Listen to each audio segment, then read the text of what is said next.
నా పేరు విజయలక్ష్మి, మరి జగిత్యాల జిల్లా మెట్పల్లి.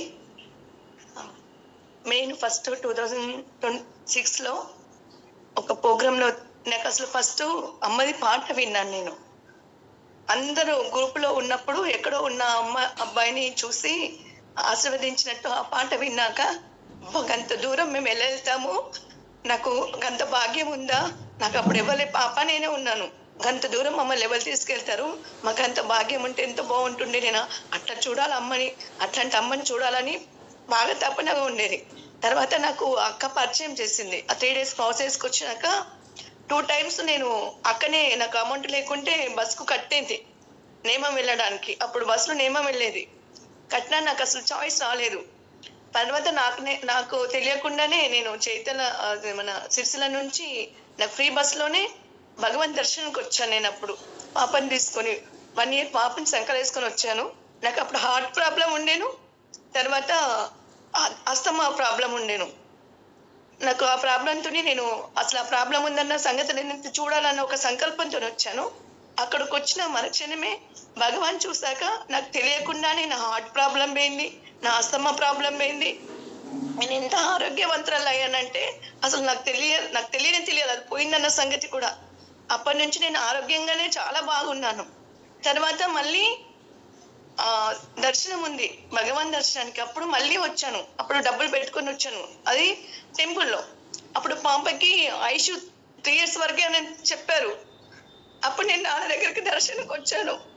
నాన్న దర్శనకు వచ్చినాక మా పాపని తీసుకున్న దాసాజీ భగవాన్కి ఇచ్చారు. ఏం కావాలకన్నా అని అన్నారు. నాకు ఆ పాప కావాలి అని అన్నాను. పాప నేను చూసుకుంటాను, నీకేం కావాలంటే లేదు నాకు ఆ పాపనే కావాలంటున్నాను, నేను వేరే అడగట్లేదు, నేను చూసుకుంటాను కన్నా నీకేం కావాలో చెప్పన్నారు. నాకు అమ్ముంటే చాలు అన్నాను. సరే కన్నా వెళ్ళు అని అన్నారు.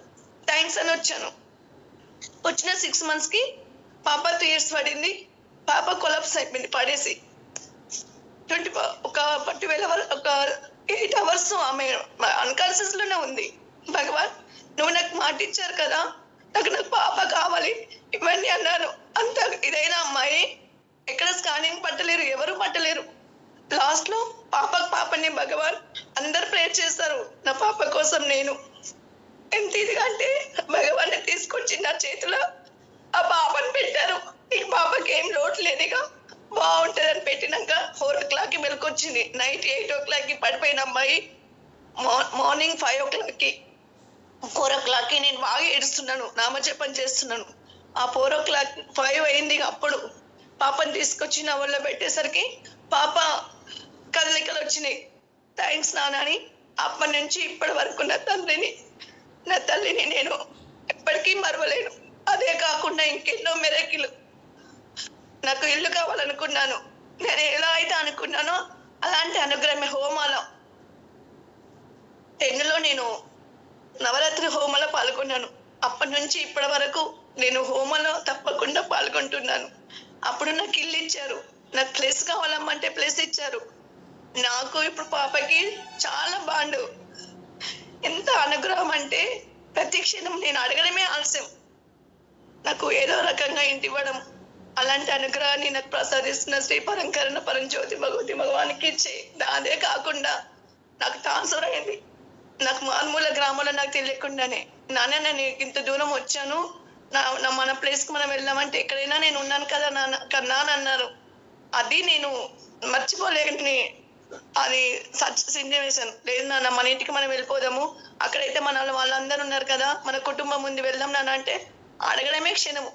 నన్ను మళ్ళీ యథావిధిగా ఎక్కడో ఉన్న ప్లేస్ ని మళ్ళీ నా మెట్పల్లికి తీసుకొచ్చి నన్ను పరంజ్యోతి భగవతి భగవానికి అనంత కోటి కోటి కోటి కృతజ్ఞతలు.